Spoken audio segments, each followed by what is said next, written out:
connecting our lives to help us survive. So we spend our time to the fullest we can. Welcome to This Dementia Life, created by Dementia Action Alliance. I'm proud to be your host, Monica Downer.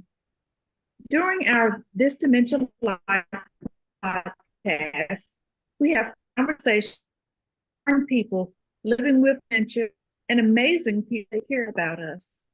I'm really excited. My guest today is Barb Wood. I had the pleasure of serving on a focus group where I heard Barb and Bob's touching story of their journey with Alzheimer's. Barb has kindly agreed to share this story with us. Welcome, Barb. Hi there, Monica. I'm really very happy to be here and to share the story that we wrote for your occasion here.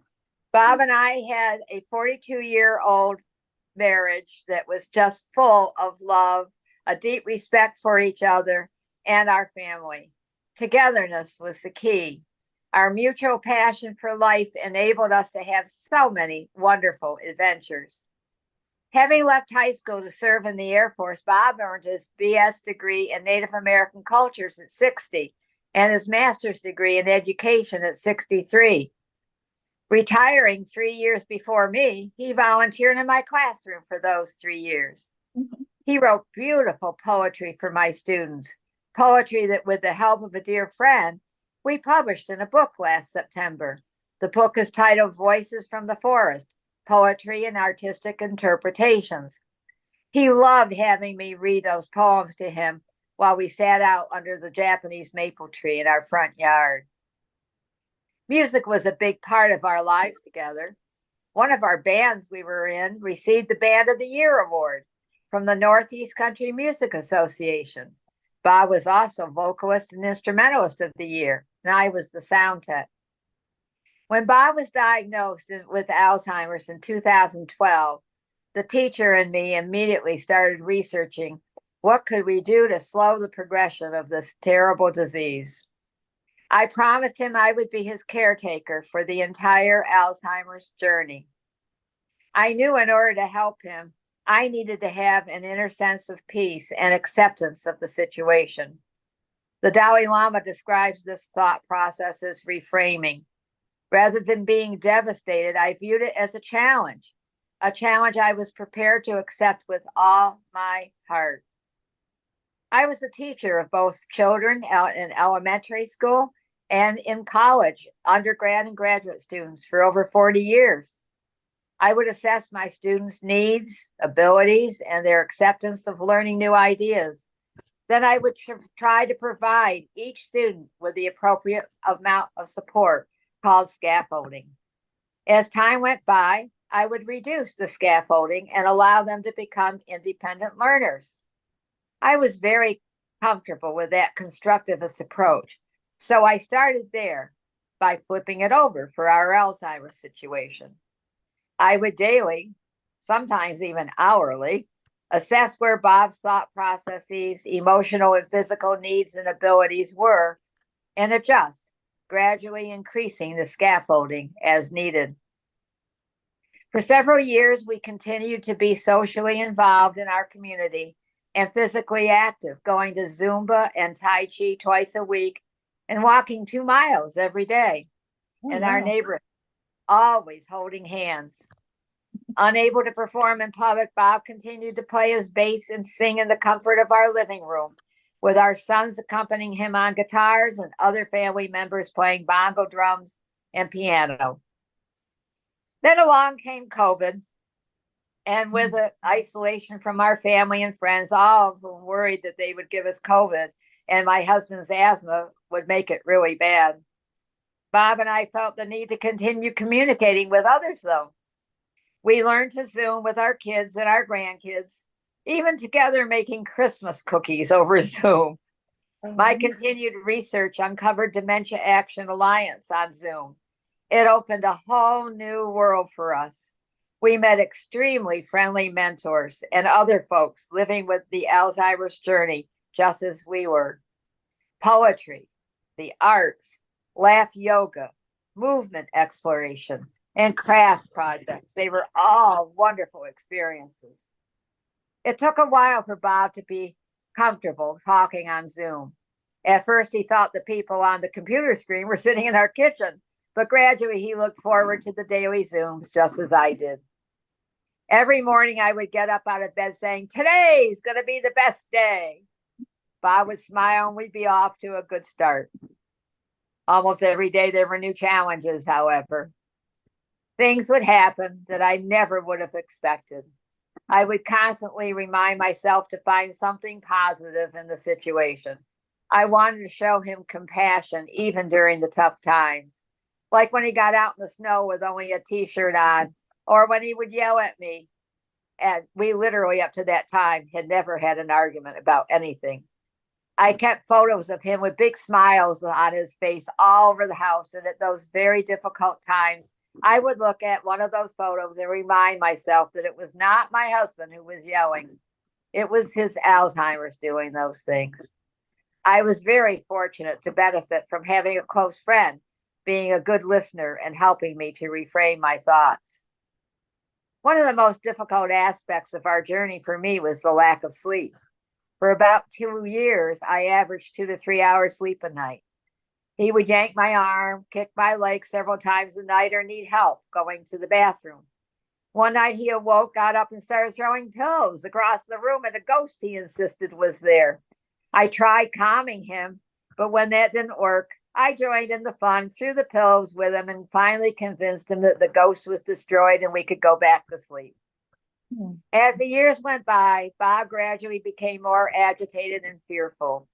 I started noticing a rise in his anxiety when watching what used to be his favorite TV movies, such as Marvel movies.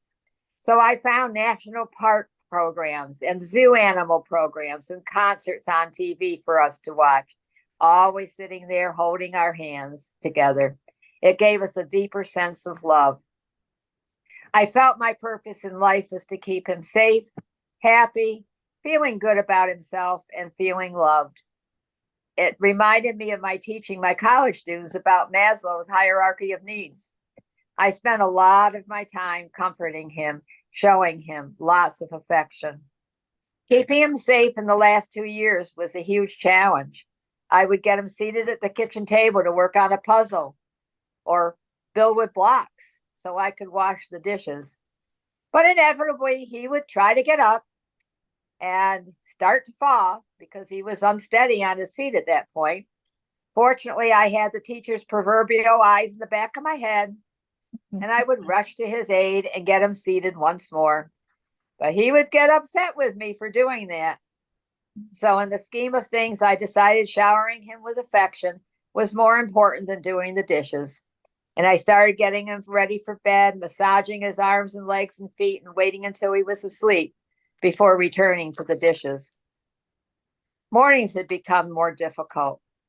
I needed to take our dog outside, but I worried that Bob would do unsafe things during those few minutes that I was outside. I came up with a solution. I got an old bag of old stuffed animals out of the attic and had him place them around on the bed in the morning when I was outside, so he could surprise me with them when I came back in. He loved it when I would walk in the bedroom and exclaim how delightful the animals were. It got so that he would go in throughout the day and talk to the animals. In the afternoon, he would need to use a nebulizer for his asthma, and he hated doing that. He would pull it off numerous times. I would sit with him holding his hand, put an interesting concert or animal show on TV, but none of that helped much. Then it occurred to me how much he loved getting mail out of the mailbox, usually just ads. So I started making him love notes and cards and sealing them in envelopes and putting them in the mailbox. I would have him get them out of the mailbox, and while doing his nebulizer, we would together open them and read them. It worked like a charm for a really long time. We continued our afternoon walks. The last year, he needed to use a walker. Instead of conversation at that point, which he wasn't good at, we would chant. Sometimes silly words and sounds as we walked, much to the delight of our neighbors, sometimes at the top of our lungs.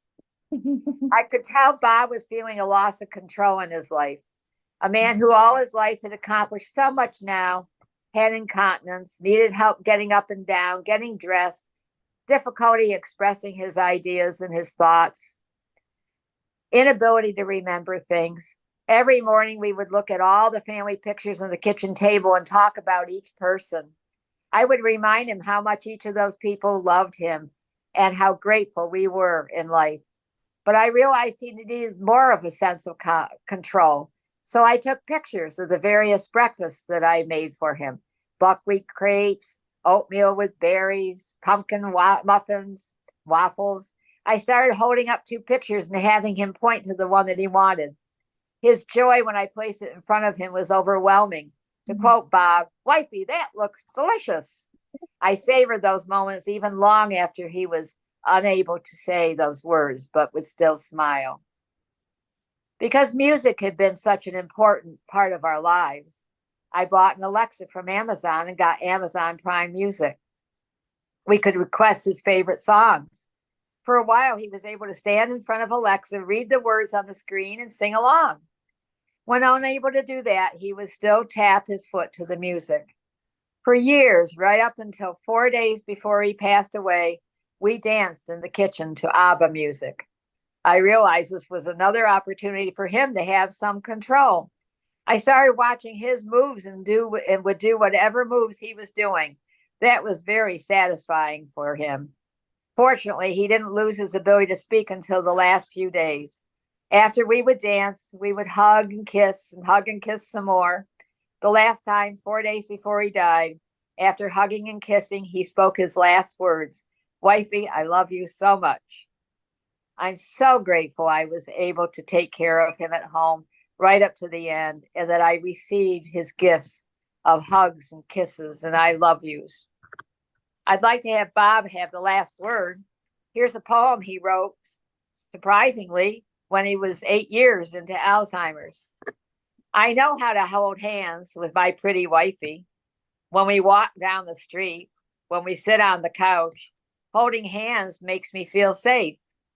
Touch and emotional connection, interlocking fingers, a comfortable vulnerability, relaxed hand holding, a simple gesture of trust. I would miss holding hands if we weren't together. We'll hold hands forever, sharing our love with each other. If you'd like to read Bob's wonderful poetry about forest animals sharing what we can do to make our lives better, our book, Voices from the Forest, is available from the DAA website as well as Amazon. The book includes a section on communicating with people and with dementia through poems. It also has questions seniors and family members can discuss about the poems, illustrations, and activities to do together. Since Bob passed away, I've struggled with whether or not I did all I could do to show him love, compassion, and joy in those final challenging years. I've had to learn that there's no such thing as perfection. I'm here today sharing our Alzheimer's journey with you all because I want to make it my purpose in life, with help from my family and friends, to help others find joy as they journey through dementia. Thank you for listening to our story. That is such a beautiful love story, Barb. And you really demonstrate what a care partner should be. The compassion and the adjustments you made along the way is just amazing. What changes have you made in your life since Bob passed? Yes. There's a lot of changes. I'm living with my 2 animals alone in this big house. I miss his companionship so very much. It's been very hard. I think the biggest thing is finding a new purpose in life. My purpose for so many years was taking care of him and making the situation, the journey, the best possible. And now I need a new purpose. So I really want to be helping other people on it who are on that journey. I like going places with my friends. I'm trying to get healthier. I had so many years of such a lack of sleep that I'm trying to learn how to sleep better, which I am with meditation and exercise and listening to some calming music. I'm back into doing miniatures, which is something that my husband and I did together. And it was very hard to get back into it because it made me think about him all the time. But then I realized that that's a good thing. If I get back doing the miniatures, then that'll help me have a closer sense to him. I'm learning to do watercoloring. Okay. I spent all spring and summer this year with help from family and friends making a mandala garden in honor of Bob, and it came out beautifully. I also spent a lot of time out front. He had made this wonderful garden, rock garden for us that was part seashore because we loved Cape Cod and part Adirondacks. And I've totally redone that garden, made it look nice again. Okay, nice. I have one more question for you. What advice would you give to other care partners? How much time do you have? Advice to give to people. Wow. I think when you discover that you are about to travel that Alzheimer's journey, have a positive look at it. It is what it is. There isn't much that you can do about the situation, but you can make it a lot better. You can make it a lot easier to have happen. Nutrition, I think, is extremely important. Eating foods that are not inflammatory foods, eating lots of fruits and vegetables. And I made all of our crepes and muffins and all right here at home using almond flour and chickpea flour and other healthy things. We ate a lot of berries, lots of blueberries. I think that's what kept him going for so long. And so I think doing that, going for walks is as much as possible. And when it's difficult to walk without help, use a cane or use a walker. Or in a wheelchair, even just going around the blocks, talking to neighbors, chanting. It's an exercise in our book that we wrote. It really helps you to have a good feeling about yourselves, and it relieves frustration and anger and all. And we would just shout at the top of our lungs these chants of, we love the world, we love the earth, we love trees and all. I think doing those kinds of things. Take lots of pictures and lots of videos so that you have them to look back on the tough days. That really would be good too. Live in the moment. You don't know what the future holds in store. So appreciate every time that you have, everything that you have each day. And something else that I think is important to say. Don't have expectations for family and friends to provide a whole lot of help to you, physical help in your home and all. They're very busy. I love my family, I love my friends, but they're very busy, and I didn't want to interrupt their lives terribly. So I tried to handle things best I could. And when the going got really too hard, I called in the hospice with the help of my doctor. But texting and Zooming people, go on the Zooms like DAA, support. Everybody needs a support system. And if there's a support group near your home, go to that if you can. If not, go on to the DAA Zooms. They're absolutely wonderful. There's one every day, and the people are just delightful. And both Bob and I enjoy the support that we got from that. Lots of music going on. I highly recommend, and I don't get anything for saying this, an Alexa from Amazon, because you can ask, if you have Amazon Prime Music, you can ask for any song there is. And I could ask for all of Bob's favorite music, and then it would come right up, and it was easy to do. I didn't have to turn on a record player or a CD or anything like that. I could just play that music, whatever I wanted to play. He loved Willie Nelson's A Beautiful Life album. It's an amazing album about growing old, and he loved it. And his favorite song of all was a song called Hand to Hold by J.J. Heller, and he would listen to that 10 times a day. Get out a drum to beat on, get out, get them at the piano if you have a piano, anything that will make music make sounds. Watch for driving issues. If your loved one is still driving, watch for issues that occur. The first one I saw was that my husband had difficulty pulling into a parking place out in front of Barnes and Noble. And I questioned that. That was years ago. That was before he was diagnosed. But gradually it became too difficult, and I knew it was going to be hard. But I said to him, I said, hubby, you've driven all your life and you didn't get to see all the beautiful trees on either side of the road. You just saw the road. So now you can do that, and you can tell me all about those beautiful trees. And he was fine with that. So that helped a lot, I think. Read together, and you could take turns reading a page. And then when he can no longer or she can no longer read, read to them. I think that keeping them busy. Oriental Trading Company has lots of toys that are fun and safe for people with dementia to play with, to keep them busy. And they're a lot less expensive than a lot of other places. Teachers, that's where teachers tend to go to get things. Colored blocks, easy puzzles, lacing cards, those kinds of things. Art supplies, painting and drawing.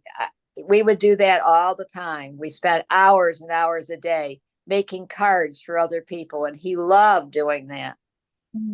Safety is an issue. I wish I had known earlier that it was a good idea to get a double lock for our door. And our son-in-law installed a new door with a double lock on it. That made all the difference in the world, because he would go out the door and he'd start down the street thinking that was okay. He could do that. But then I'd be chasing after him and trying to get him to come home. So it worked best to just avoid that problem. Finding Velcro closed shoes and elastic pants ahead of time will really help in the long run. You can get them at garage sales instead of spending a fortune on them, and have them ready when you need them. I guess that's probably always adjusting to their abilities and their mood as best you can. And if a person starts to get upset about something, have a special treat always available that you can pull out and say, here, let's have this treat. And that changes their mood usually. So that's something I learned to do. Wow, those are a lot of great tips. Well, Barb, I want to thank you for joining us today to share your love story and advice on being a care partner to someone with dementia. Thank you for having me. I really enjoyed being here, and I look forward to answering any questions. If people want to let me know they have questions, I'll be happy to answer them. Okay. I'd also like to thank our viewers for joining DAA for This Dementia Life. Please visit our website, daanow.org, to view other podcasts, find valuable resources, and find ways to connect with other people living with dementia through our virtual discussion and engagement programs. Dementia Action Alliance is committed to enhancing lives, connecting people, and increasing understanding. I'm your host, Monica Downer. Remember, the brain may forget, but the heart never will. So we live our life to the fullest we can.